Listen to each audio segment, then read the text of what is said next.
Olá pessoal, tudo bem? Chegamos à nossa segunda aula do livro do William Schnoebelen, Sangue nos Umbrais.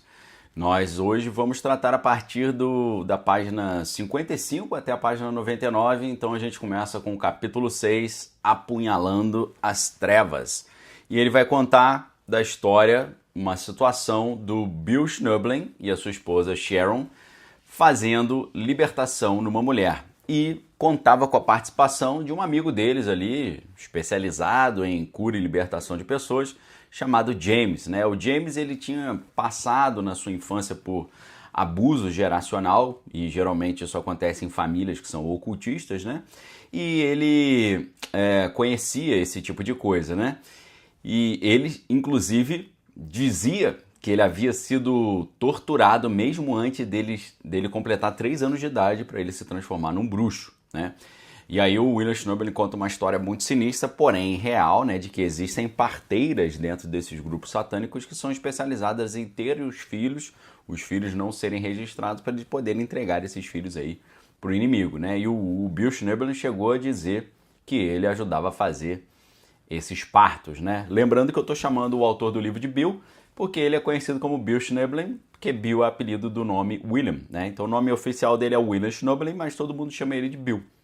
Então, durante ali o processo de libertação, o James falou que queria saber o nome desse demônio, né?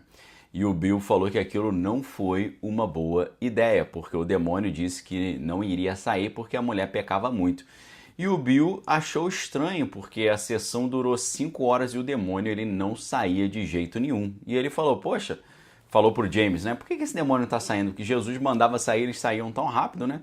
E o William Schnoebelen disse que esse James, amigo dele, se sentiu até ofendido, né? Ele falou, olha, tá demorando a sair porque a gente não é Jesus, né?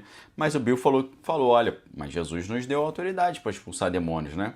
Depois o Bill conversou com um pastor de libertação mais experiente e perguntou, esse pastor experiente perguntou para o Bill Schnoebelen, falou, você já tinha ouvido falar em portas de entrada, ponto de contato, ponto de acesso? E o Bill falou não. E ele explicou a importância de repreender não só as maldições hereditárias, mas também atentar para esse detalhe das portas de entrada, né? E as pessoas, por exemplo, que tiveram vínculo com algum tipo de seita, idolatria ou pecados graves ali como embriaguez, suicídio, imoralidade sexual. No caso dos pais, isso também poderia ser uma porta de entrada na vida dos filhos, né? E aí essa menina estava lá possuída, o demônio falou que tinha o direito de ficar nela, e o pastor descobriu que ela estava olhando para uma coleção de colheres na casa. E aí eles descobriram que uma das colheres tinha uma figura demoníaca e um gárgula. E o pastor orou e jogou a colher pela janela, né? A mãe havia comprado aquela colher e aquilo ali era um ponto de contato, um ponto de maldição, um ídolo minúsculo. Com o objeto fora da casa, o demônio não tinha mais o direito de ficar ali na garota e acabou saindo. Vejam a importância disso. Eu fiquei muito surpreso quando eu li essa história, porque parece uma história que eu vivi indiretamente, porque é uma história do meu primeiro pastor, quando eu era adolescente ainda, o pastor Arlindo Mendes. O pastor Arlindo Mendes era um dos líderes de cura e libertação, um dos pioneiros de cura e libertação no Brasil, junto com o Ágape, junto com a doutora Neuza Tioca, ele participava do Ágape também. E ele era pastor da igreja metodista em Itaipu, lá em Niterói, no Rio de Janeiro, de onde eu venho. E ele, a gente da igreja, né, a igreja, os membros experimentaram, né, muitos anos atrás, década de 90 ainda, uma história muito sinistra.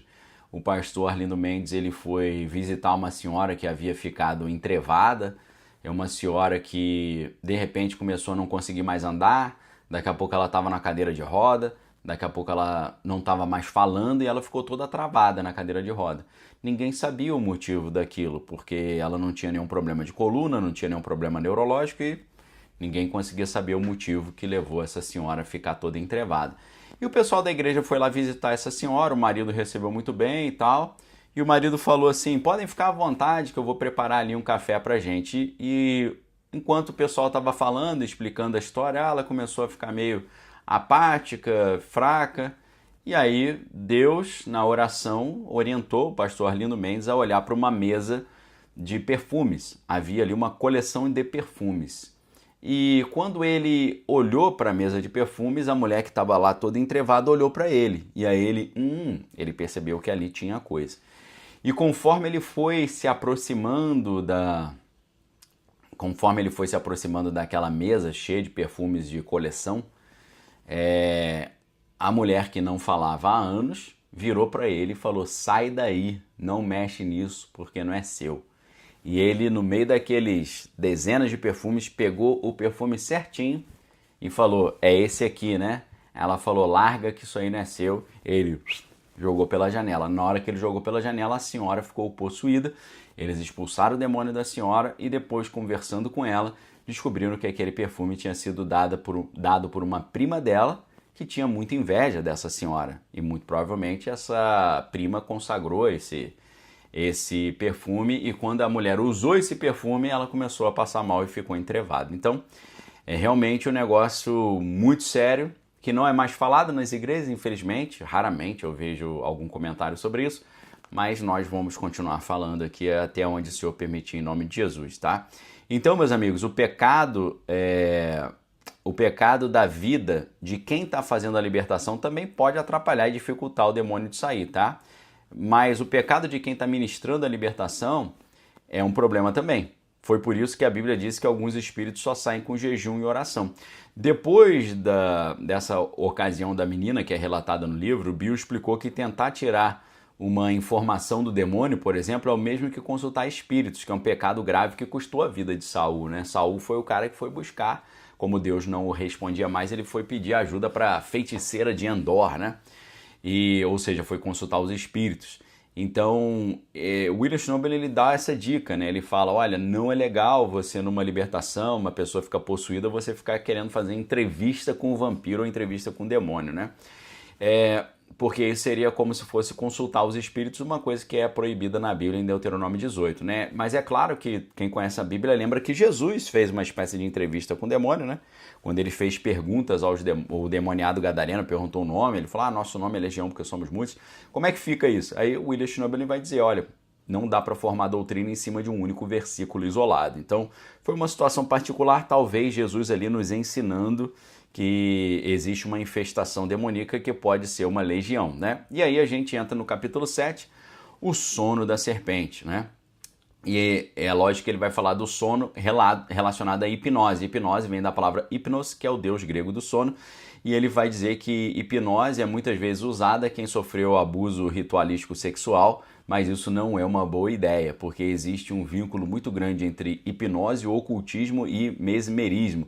Hipnose, segundo William Schnobel, é uma porta de entrada para demônios. Ele disse que quando ele ainda era ocultista, ele disse que a hipnose facilitava o esforço dos ocultistas de serem possuídos por demônios, né? Isso porque a hipnose envolve um estado mental passivo. E há exemplos na Bíblia de poderes sobrenaturais, assim, de coisas sobrenaturais, mas são todos gerados por Deus e ocorrem espontaneamente, né?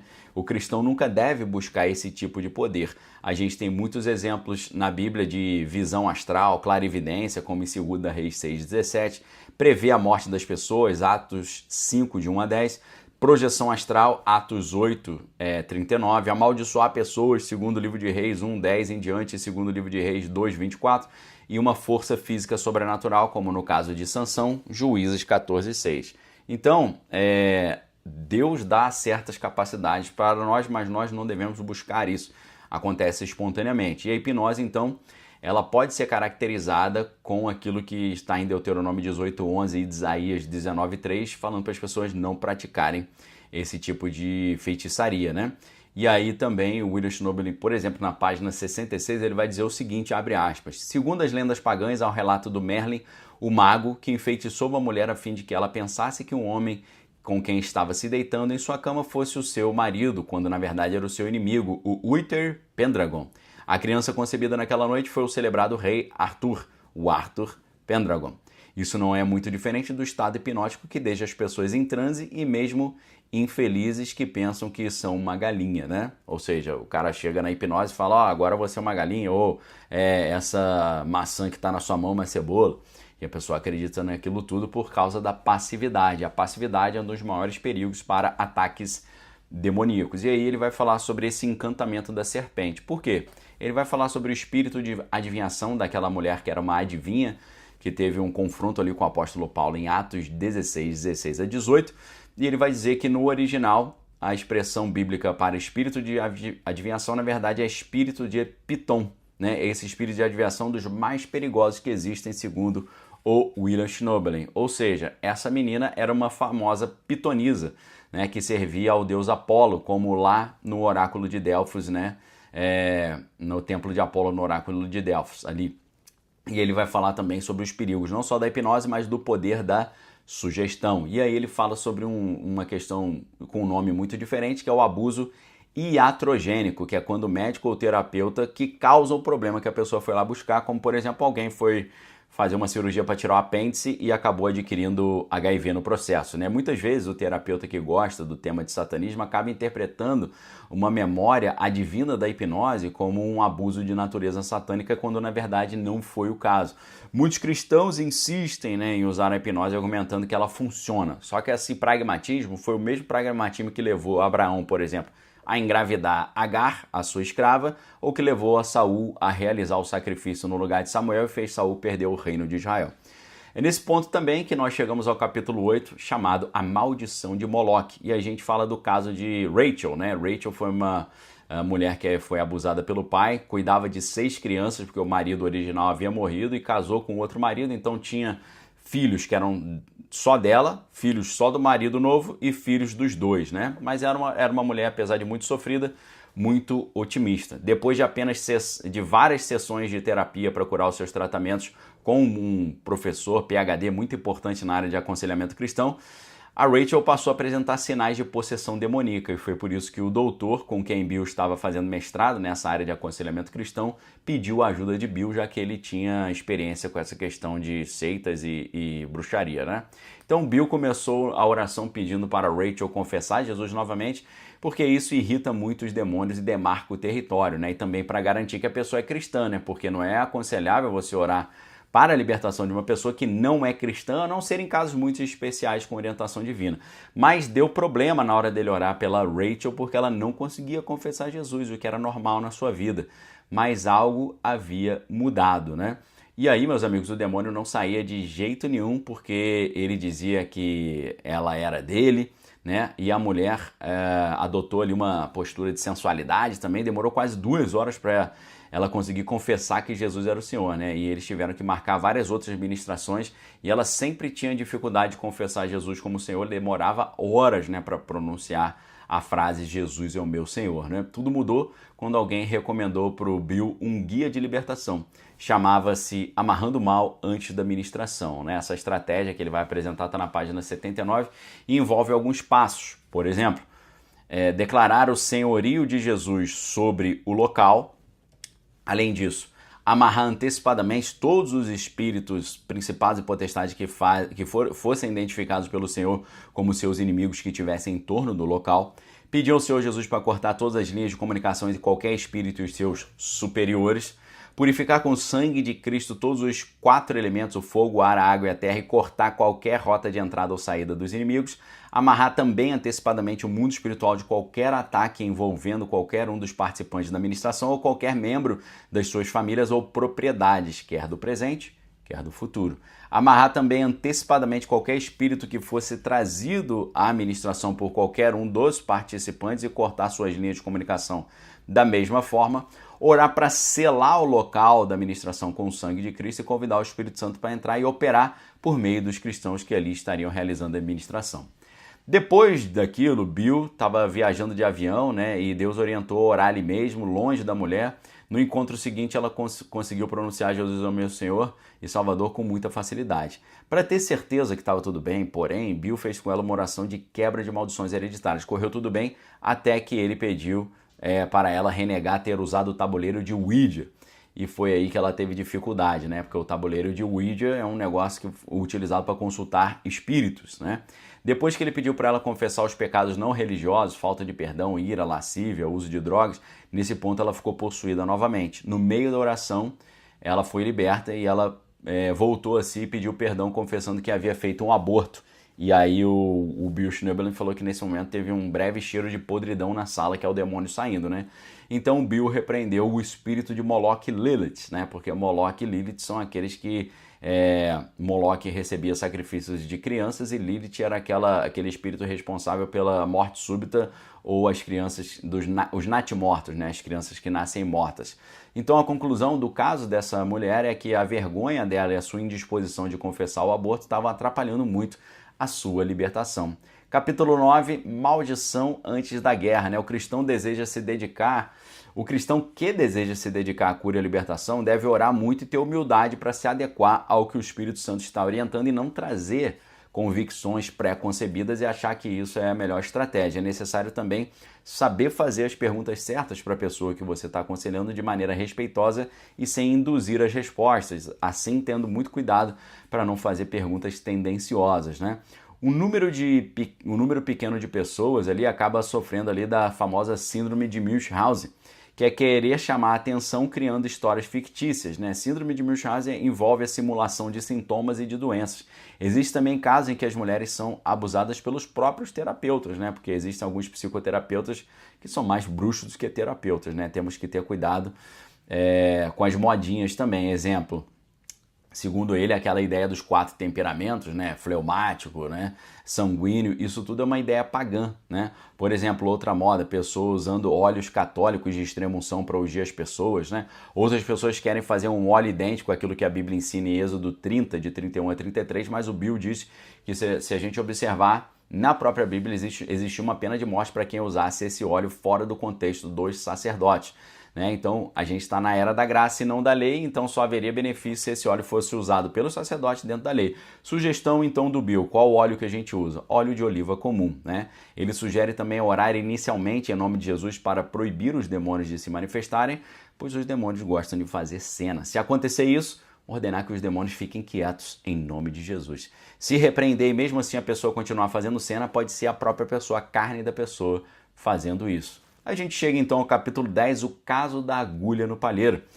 Antes de orar pela pessoa, diz o Bill Schnoebelen, é importante se certificar que a nossa casa não tenha nenhum objeto ocultista ou ritualístico. Isso pode fazer com que a ministração da libertação não seja bem sucedida. E é nesse ponto que ele vai contar a história do casal Will e Cheryl. Eles haviam passado por abuso ritual satânico, né?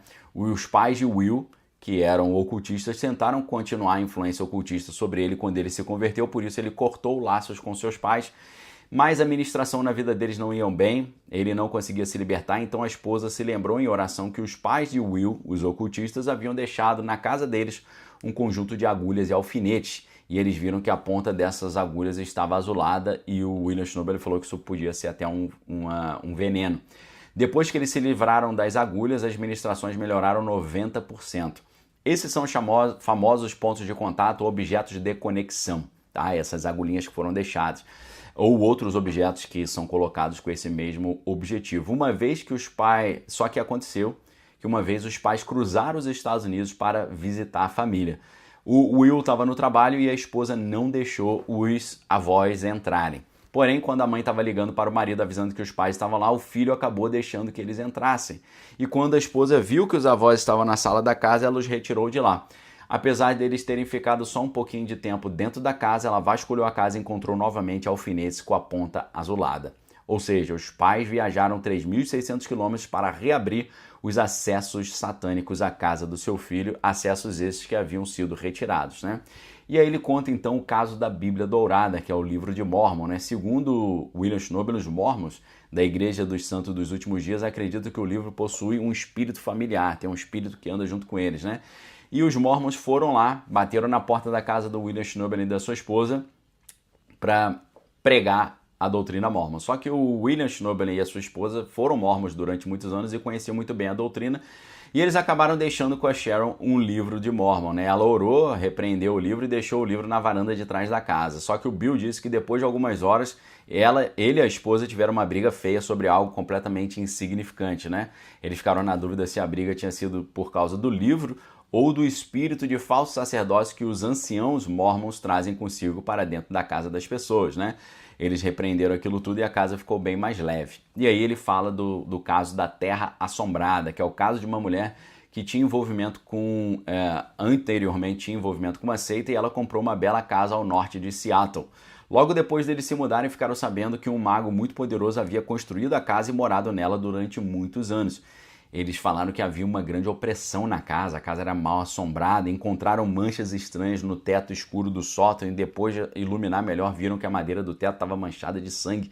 Chamaram um suposto especialista em libertação, mas que na verdade também era ocultista e fez a situação da casa ficar muito pior.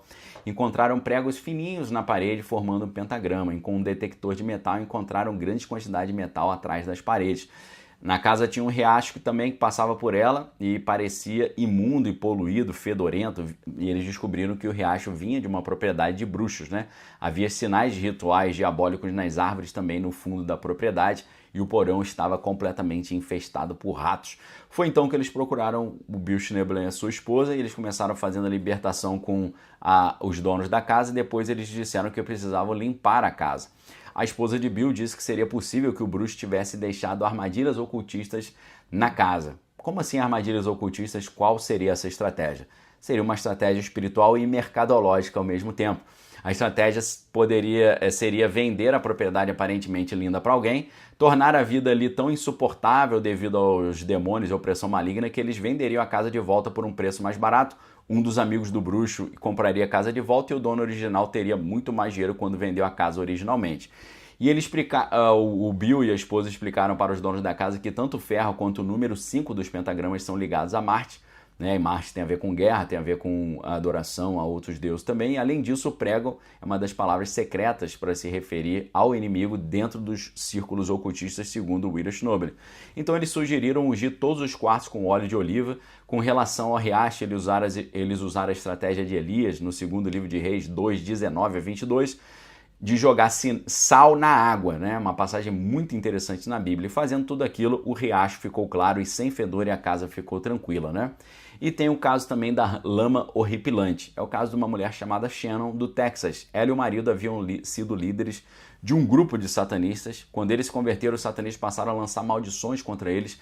E ela deu mole porque ela acabou deixando 2 membros do grupo satânico acabar visitando a casa. Depois disso, coisas sinistras começaram a acontecer na residência. Figuras fantasmagóricas apareciam em seu quarto à noite, andando sobre ela e o marido enquanto eles dormiam. Além disso, ela ouvia um canto baixo e sinistro ecoando pela casa à noite. Eles oravam e repreendiam, mas demorava muito para passar o problema. Uma vez ela estava descansando no quarto durante o dia, né, depois de uma noite que ela não conseguiu dormir, quando ela começou a ouvir aquele canto baixinho e sinistro e sentiu um cheiro muito forte, muito ruim, insuportável, nojento. Quando ela olhou, viu como se fosse um pus saindo da parede.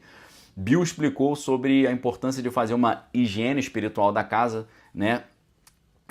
Tirando todos os objetos consagrados, e Bill perguntou se algum membro do grupo havia tido acesso à casa. E ela tinha se lembrado que sim. Ela orou e Deus revelou onde estava. Atrás da cabeceira tinha um frasco de vidro com líquido branco. Bill orientou a orar e jogar aquilo no fogo, e depois daquilo as coisas melhoraram muito. Ou seja, nessa parte do nosso estudo a gente vê a importância da gente estar em santidade, a importância de retirar os objetos consagrados, a importância da gente entender como é que essa batalha funciona e a importância da gente ter humildade para seguir as orientações do Espírito Santo e não estarmos presos às nossas visões pré-concebidas. Valeu? Espero que vocês tenham gostado dessa segunda aula. Voltamos em breve com mais uma aula sobre o livro Sangue nos Umbrais, do William Schnoebelen. Abraço a todos, Deus abençoe vocês. Valeu!